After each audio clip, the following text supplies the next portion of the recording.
Express media থেকে সঞ্জয় কথা বলছি আপনার সঙ্গে। হ্যাঁ, নমস্কার ভাই, বলুন। ইতিমধ্যে একটা খবর ইতিমধ্যে আমরা সোশ্যাল মিডিয়াতে দেখছি, বিভিন্ন নিউজ চ্যানেল খবরও করেছেন যে আপনি কোর কমিটি থেকে পদত্যাগ করেছেন। কেন করতে হ্যাঁ, হলো, কেন সিদ্ধান্ত? এই কারণেই সিদ্ধান্ত যে গত 4 তারিখে রেজাল্ট বেরোনোর পর থেকে আজকে 30 তারিখ হয়ে গেল, প্রায় 25-26 দিন। হুম। নির্বাচন পরবর্তী পর্যায়ে বসা, পর্যালোচনা করা, জেলার কি পরিস্থিতি, কোন সিটগুলো জিতলাম, কোন সিটগুলো হারলাম, কেন হারলাম, এর কোনো বিচার বিশ্লেষণ বা জেলার কি সামগ্রিক রাজনৈতিক পরিস্থিতি নিয়ে একটা কোনো আলোচনা নেই, কোনো মিটিং নেই। তাহলে আচ্ছা। যে কমিটি ফাংশন করছে না, যে কমিটির কোনো অস্তিত্ব নেই, যে কমিটি নিষ্ক্রিয়, তা সেখানে একজন কোর কমিটি মেম্বার হিসেবে থেকে নিজের দায়িত্ববোধ থেকেই রিজাইন দিলাম।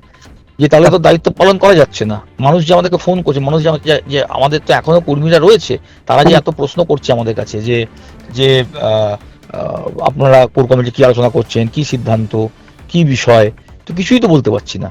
হুম। তো তাহলে যে কমিটি বসছে না, যে কমিটি আলোচনা করছে না, আজকে 25-26 দিন হয়ে গেল, তাহলে সেই কমিটিতে থেকে লাভ কি?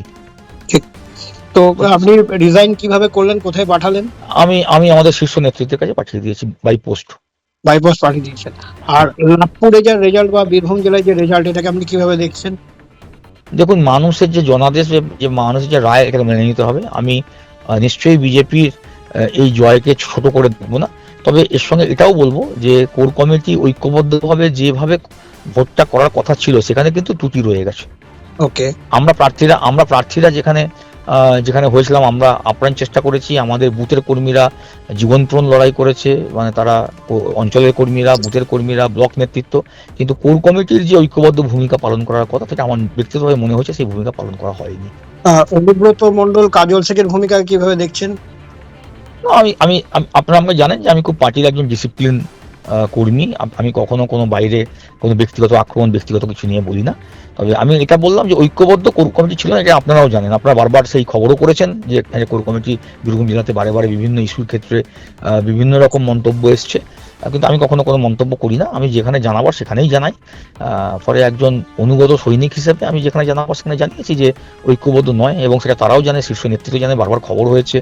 প্রত্যেকটা কোর কমিটিতে কলকাতা থেকে প্রতিনিধি আসতেন, তারা এসে এখানে প্রতিটা মিটিংয়ের সিদ্ধান্ত তারা নোট করতেন, আলোচনা নোট করতেন। তো আমি ব্যক্তিগত আক্রমণের রাজনীতিতে বিশ্বাসী নই।